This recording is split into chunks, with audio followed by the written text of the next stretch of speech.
Yooyaa ammas yooyaa ilmaan ayyaa bakka jirtan marattuu nageenya keenya ka waaqaa ko Oromoodhaa ko dhalaamadde salaadha qabu warra sanii bari hellee akkam nu bultan nagaa nu bultanii sanii janna warra sanii dhihellee akkam nu oltan. Salaamullahi alaykum wa rahmatullahi wa barakatuh.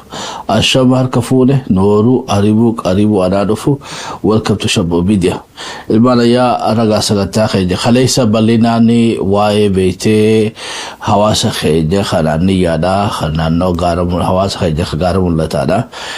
Qooda kaleessa qabsoo Oromoo keessa qaban gaagabaasaa turre jaalbilloo fi jaalguusaa irra deemnee galatoonfannaa warri sagantaa sanadhaa gammaddanillee thank you. Jabeessoo keessanii fi itti fufna inshallah.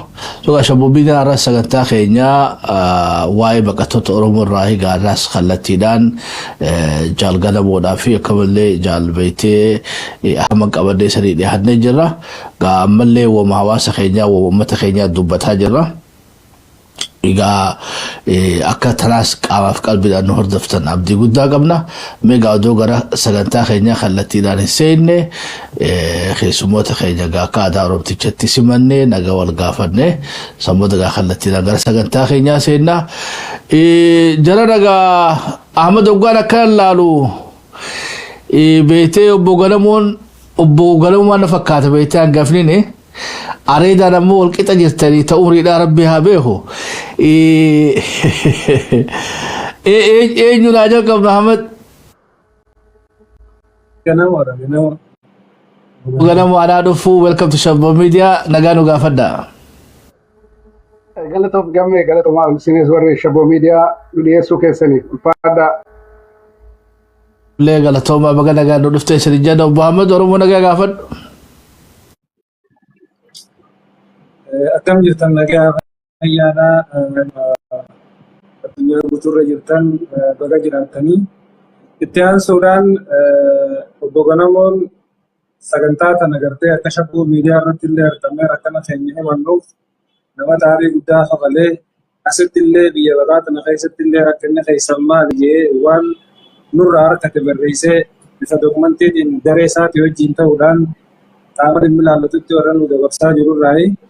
Akkasuma miidiyaan gisee hunda uummata isaa biyya isaa ta'u biyya baqaa keessaa kan jiru uummata sagalee dhabe uummata dagatame gisee hunda bira dhaabbatee iyyaafatee yeroo kanneen yeroo qoodee fi nullee dabareen nu geessee haala kanaan rakkinni keessan maali jedhee yeroo isaanii qaalii irraa nuuf qoodanii asirra nu deebisuu keessaniif hundumta keessanuu warreen Shabbo Media keessatti qooda qabdanii fi akkasuma obboleessa keenya gaazexeessaa gammee hunda keessanuu ulfaadhaa galatoomaadhaa baga nagaa miidhagina jechuun barbaada.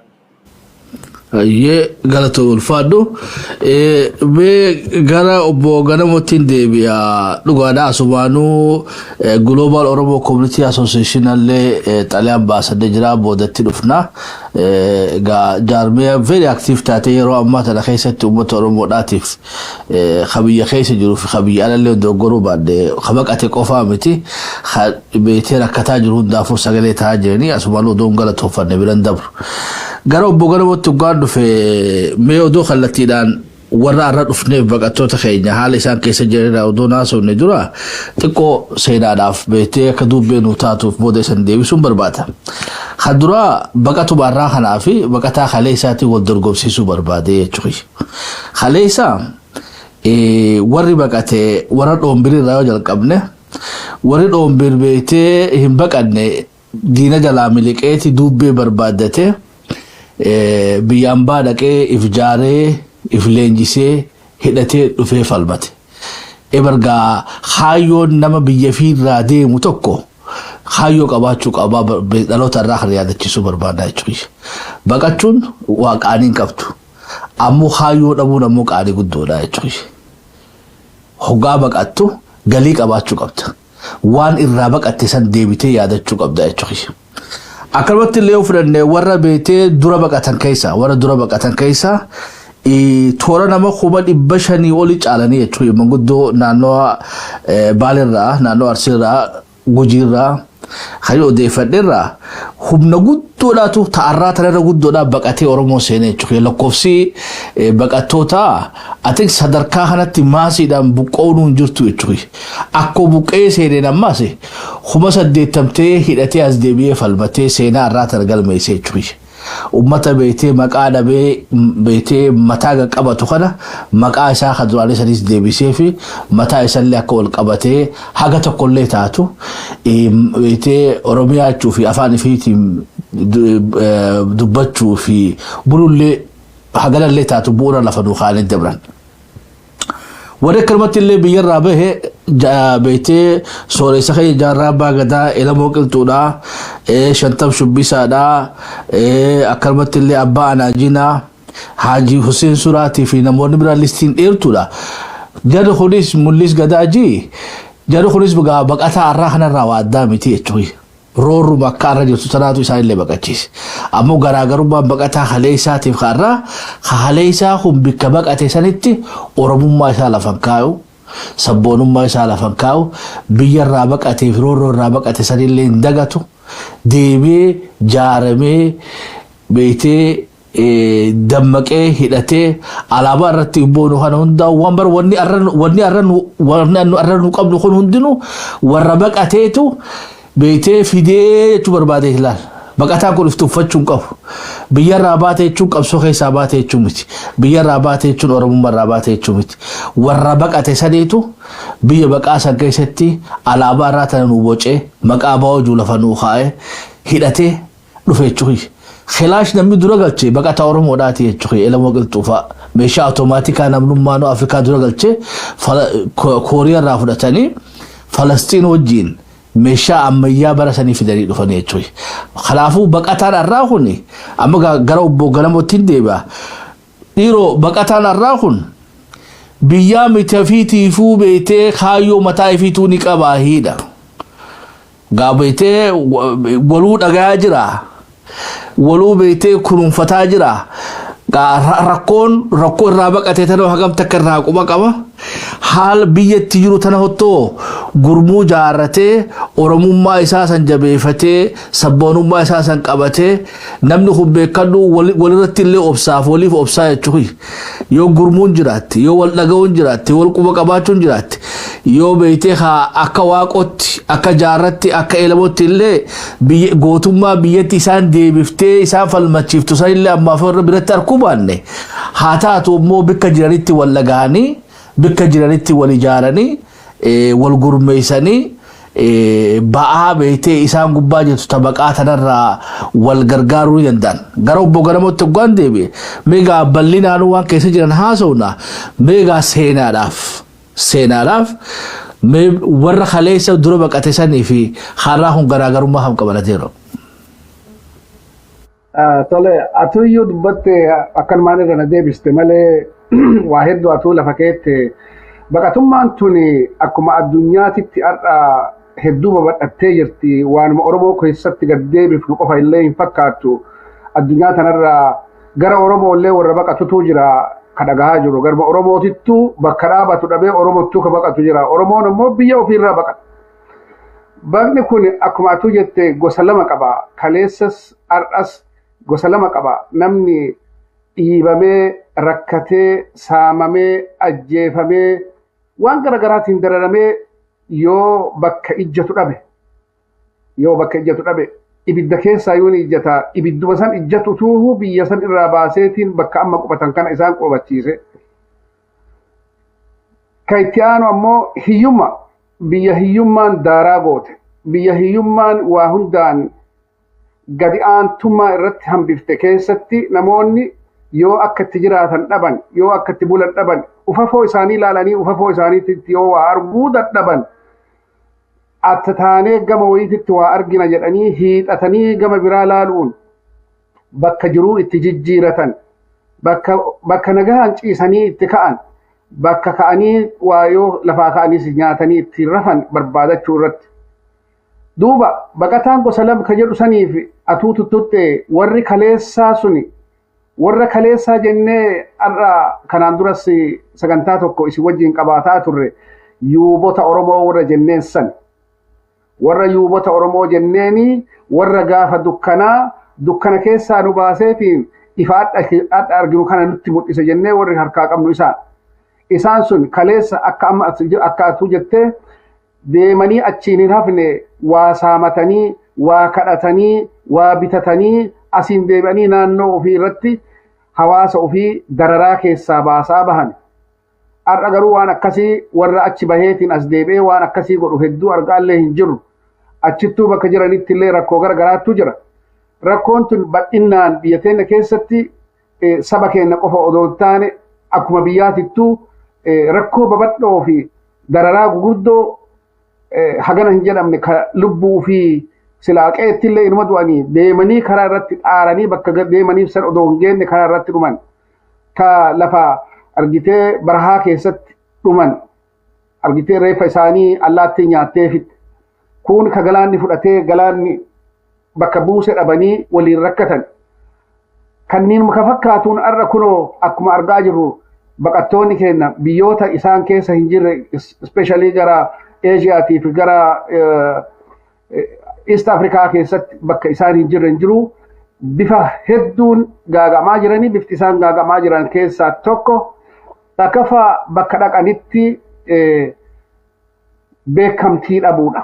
Beekamtii dhabuu eeguun jennu akka biqataatitti bakka itti baqatanitti bakka itti badanitti waan barbaachisu waan koolugaltummaaf yookaan baqattummaaf barbaachisu dhabanii isaan maqammaas keessanuyyuu baqattu isiniin hin jedhu jedhaniiti warra gaagamaa jiran. Lammaffaan warra baqatanii deeman keessatti ka achi jiranuuhu biyyiti teessan Oromoon bulaa jirti. Waan Oromoon bulaa jirtuuf isin baqattummaa hin guuttan jedhaniitiin bakkeen dararaan hedduu irra gahaa jirutu hedduu jira. Maaliif jennaan mootummaan amma jiru ka Itoophiyaati malee ka Oromiyaa hin jiru. Oromoon gosa achi keessatti dararamaa jirtu keessaayyuu isa guddaa tokko bakka ta'etti waan kana ija nagahaatiin laaluu yookaan ija gad keessaatiin laaluu dhabuun hawaasni keenya bakka jirutti waan isaa barbaachisu waan sila baqataan tokko akka addunyaatitti argachuu qabu dhabee dararaa guddaa keessa jira. Kun ammoo biyya lolli lamaan wal daakaa jiru. Biyya wal daakaa jiru keessatti lubbuun isaa boru baatii iftaan baatii odoo hin beekne biyya isaa keessaa lola jira. Biyya isaa irratti lolatu deemaa jira. Achi keessatti biyya lolaa keessaa dheessee biyya lolaa dhaqee biyya lolaa sanittis jiruu dhabee rakkataa jira. Rakkoon tun waan hedduu nama yaachisaatii uummanni Oromoo kun deemee bakka deemetti waan hojjetata. Waan hojjetatu kanallee warra humnaan bulaa itti gadhiisanii qabeenya isaanii kana saamuun illee jira.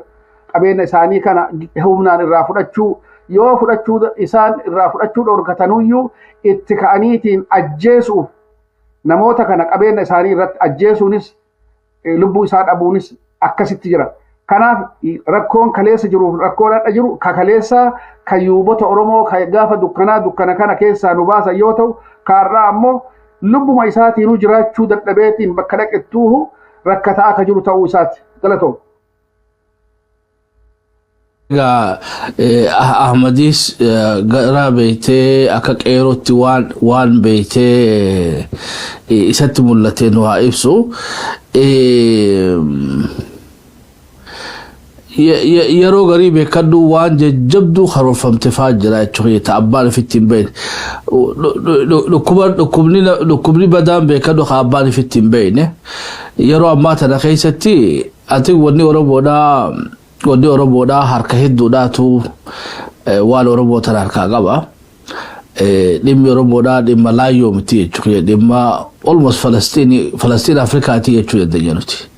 Qaamni beeytee habeenuuf kanuun beeyneewu kanuun akka roorfatee lakkoofsan qabu mileessi nuun rakkolanee jechuudha. Baqataan kun bikka hunda rakkachuun tunis waan akka tasatti Oromoo taane qofaa dhuftee miti. Warra akka nu barbaadu jira san karoorfatee bikka dheenu hundattuu rakkoo nu qopheessu jira. Gaa rakkoo sii karoorfamte san ilban namni bineensinu bargaarraa hantuuninu beete abshaala ta'e jira jechuudha hantuuninu irraa goraa bara illima kadur tokko malee hamma tokko beete tiktookii seeriin shakkaa jechuudha hedduu teknooloojii karaa barateeti mana keessatti waa keesseefi irraa goraa jechuudha so ilma namaatiif beeyladaan warra qaroomtee jirti yeroo ammaa tana keessatti wanni adurree fi sareen guutuu lakkoofsa qabdu jechuudha ta'a agarree ajaa'ibnu ilmi namaatis gaa jijjiiramuu qaba bikkatti dheedee rakkanu tana jaraana mootummaan tanya duuba jirti fiifuu tanaas beekuu qabdi biyyarraa kasi baase isaanii bikkatti dheedee sanitti illee beeyte akka waaqoon taane akka ati jaarraan taane akka ati eelamoon taane takalee sanirraa yuuboota keenya sanirraa baratanii achittuu beeyte akka ati nagaa argatteetu tasgabbootee teefii bira kuttee tabiyyaa akka yaadne si godhaa jira kanaas beekachuun gaarii lammaffaa kana qofaa miti warrummaan beetee mootummaalee habashaa kana nurra tursiisu kunillee achillee nu jala deemanii beekan eelamoo qilxuudhaa gaafa inni meeshaa galfate meeshaa isaa beekan nuti amma Somaalee qaba jenna gaa achirraa ugaa kee harki CIAdhaa irra ture jechuudha qabu qofaa miti embassy USA dhaati ta foto beete meeshaa sanii kaaftee Itoophiyaadhaa kannite Itoophiyaanis fotoon beete elamoodha biyya Arabaa kana hunda mootummaa hedduu keessatti naannoottee hulaa dippiloomaasiidhaan nurraa cuftee jechuudha warra waa dhoofu yoo gargaartellee waa dhoofachuun beeynetti so du'a isaanii qofaa miti duuti san beete waa hedduu waan nurraa cuftee qabdi maaliif akkasiin jechuu barbaada Ahmad baqachuun nuun hin jalqabne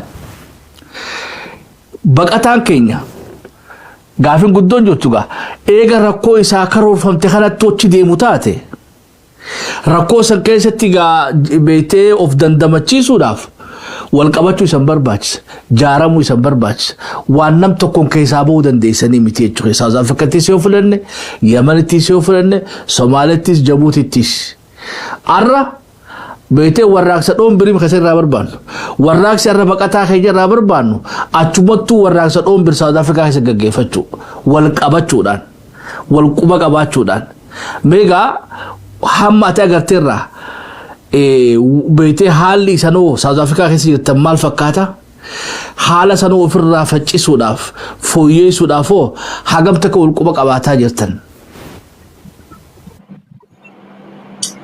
Galatoomi gamne dura qabxii takka sirreessuudhaaf ani Kaayiroodhaan jira. Kaayiroon jira. Dubarratti qabxii ati haattarraa hoggaan ka'uu dhugaadhaa ilmaan Oromoo kallattii isaanitti dhiyaattu hundaan baqachuu jiran. Kallattii Oromoon daangessitu hundaan namuu baqachuu jira. Khannama ajaa'ibsiisuu khannama gaddisiisuu umrii namni silaa itti jireenya isaa gara fuulduraa itti jijjiiree namni kun waan kanarraan jira. Hegeree isaa itti tolfachuu danda'utti dargaggeessi Oromoo haala hamaa keessatti biyya isaarraa ba'ee rakkina biyyarraa isa baaseen biyyattiis akkaataa dhabee haala mijaa'insa dhabee fi cunqursaa fi dhiibbaa fi rakkina isarra ga'uun ba'ee biyya namaattis rakkina san caalu mudachuu jira. Akkaaffaa namni keenya dura hoggaa dura damee Somaalee gasseen irraa akka saree ilaalama namummaan isaa irraa mulqamti.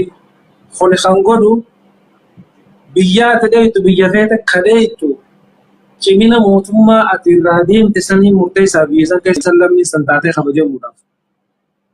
Ijuma mootummaa biyya saniitti ilaalanni lammii biyya sanii ilaalti. Mootummaan biyya biraa. Akka fakkeenyaatti gaafa tokko biyyaan hin jiru sanatti namni Oromoo dhukkubee hospitaala geessinee hospitaaluma tokko sireerra ciisu jiranii kilaasii adda addaa namni Suudaanii wayii dogoggoraan amaliyaa oggula nama godhan opereeshina karaa nama godhan. Imbaasiin Suudaanii dhuftee poolisni hospitaala san guutuu marsee imbaasii biyya tanaarraa dhaqanii bilaashitti yaala sanirra deebisiisanii achirraa baasan.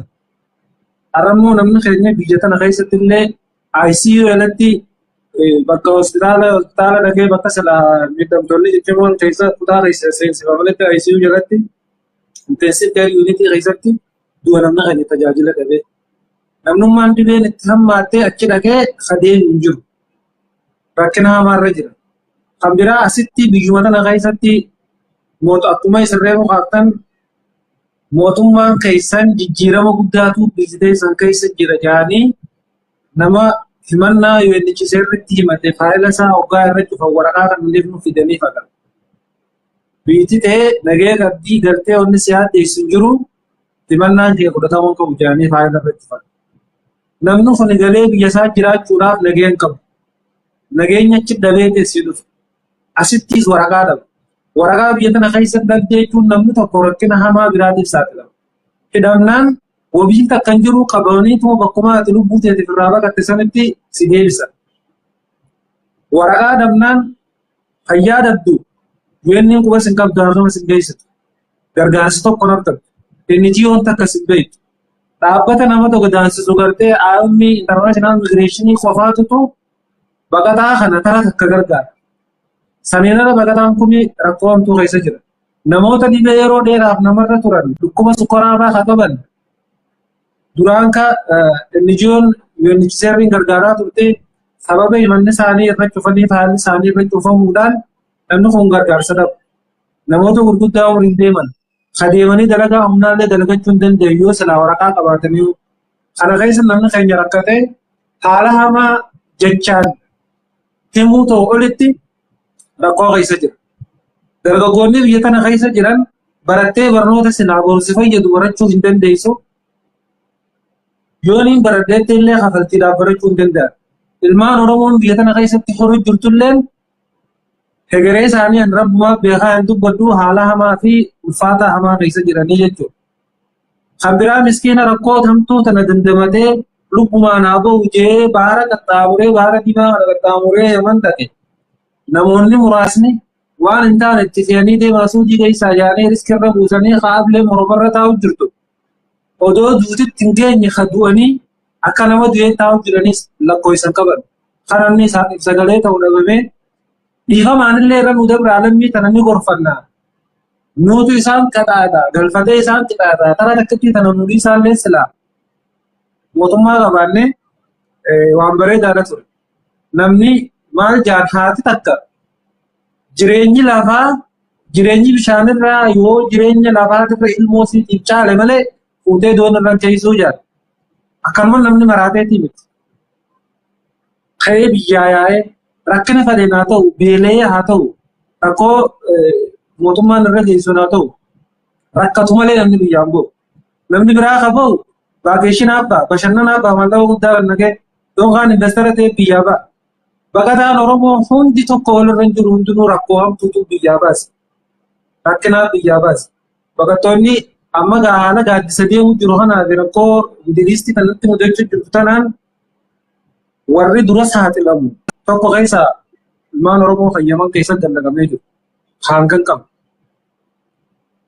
Namni kun odoo rakkina kana arguu balaa guddoo kana arguutitu rakkinni isa bira jiru biyyeenni keessa jiru rakkinni biyyatti isarra ga'u kanarra caaleetiti riiskii fudhatee kara bina godhee taajee yaa'u jira. Kanaaf rakkoon teenya hedduudha. Ilmaan Oromoo addunyaarra jirtan warri biyya nagayaa jirtan warri sagalee teessan dhageessuu dandeessan instituutioniilee garaagaraa keessa kan jirtan nama uummata kanaaf sagalee taatanii akka tinniftan gamanumaan isiniidhaan barbaadaa ta'anitti deebinaa galatooma.